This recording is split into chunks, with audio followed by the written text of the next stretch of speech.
یو اهمه مسله او باریکه مسله چې په مثال کې یو ورور دی یو هغه د قرآن مجید تلاوت کوي په سر باندې ټوپۍ نشته، نو آیا د قرآن مجید تلاوت دا کولی شو که نشي کولی؟ آیا دا جایز دی که نه دی جایز؟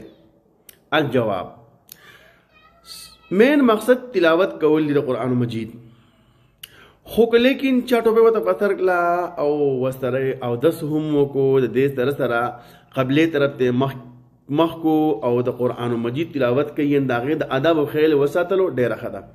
خو که لیکن ټوپۍ نه وي په سر، قبلې طرف ته نه وي ناست او دا تلاوت کوي، نو کولی شي، جایز ده. مین مقصد تلاوت کول دی، صحیح ده، خو د آدابو لحاظ ساتل دي، دې کې د آدابو غر خیال ساتل دي. د آدابو کې دا راځي ټوپۍ په سر کې خو ښکلی مردار او خو ښکلی مردار قبلې طرف ته کښېني، خو ښکلی په دهیان په سوچ سمج طرف قلال قرار سبق وي، دا آداب دي آداب. خو که لیکن چار ټوپۍ نه بغیر وکړو، دا بعض خلک وایي دا ګناه او دا هغه دي که نه، ځان نه خبرې مه کوئ. صحیح ده، تلاوت مین مقصد دی، بس روجه روانه ده، تلاوت شروع کې خو ښکلی مردار، خو بهتره ده ټوپۍ ورته په سر کې ښه. که چا ورته ټوپۍ په سر نه کړه نو ګناهګارېږي نه، خاص کوپر ته لاړ نو کوپر نه دی کړی، ښه چې مونږ تاسو به بس په تېره وخت کې لګوو پې. الله بندګانو خلک د قرآن مجید تلاوت طرف ته راواړوه.